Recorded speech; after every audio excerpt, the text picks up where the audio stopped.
नमस्कार मंडळी, स्वागत आहे तुमच्या तनूचं लग्न या सिरीज मध्ये. आणि येस, मागील 2 महिने आम्ही दिवस रात्र कष्ट करून जी काही शॉपिंग केली ती आम्ही दाबून दाबून ह्या गाडीच्या डिक्कीत भरून आणली होती. हे आहे आमचं लग्न घर आणि हे आहे आमचं सुंदर छोटस टुमदार असं गाव, ज्याचा जो काही इतिहास असेल तो मी तुमच्यासोबत नक्की शेअर करेल.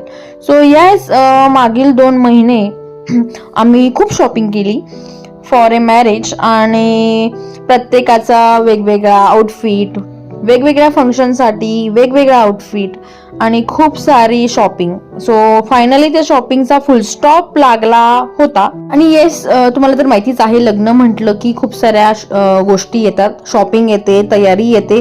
तसा तयारीचा पार्ट आमच्याकडे आला नाही. ते आमच्या दोघं मातोश्रींनी मोस्टली सगळंच सांभाळून घेतलं होतं. आम्हाला फक्त आमची स्वतःची शॉपिंग करून आम्ही फक्त आमच्याच गोष्टी प्रिपेअर करत होतो गेल्या 2 महिन्यापासून. आणि येस, आमच्या फॅमिली मेंबर्सची पण मी तुम्हाला ओळख करून देईल. येस, मला डेली कंटेंट टाकायचं आहे, but due to some time issue मला ते पॉसिबल नाही होते आणि मी ते नक्की करेल. सो ह्या बघा, पूर्ण वेडिंग सिरीज मध्ये हायलाइटेड पर्सन्स असणार आहेत ह्या दोघी, ज्यांनी तुफान मजा केली आहे. अनलिमिटेड मज्जा कोणी केली असेल तर ते ह्या दोघं होत्या. संध्याकाळी आम्ही छान रेडी झालो, साडीज वगैरे विअर केल्या, छान तयारी केली, कारण रासपूजनचं फंक्शन होतं. आणि येस, इकडे ब्राईड आहे. ब्राईड खूप सुंदर दिसत होती.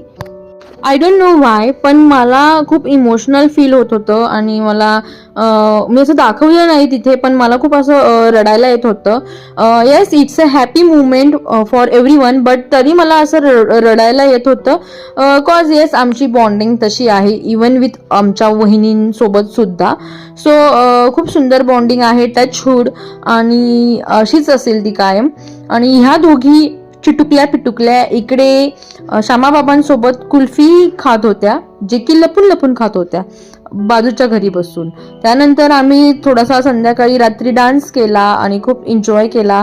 चला तर मग भेटूयात आपल्या नेक्स्ट पार्ट मध्ये. तोपर्यंत बाय, काळजी घ्या, आनंदी राहा.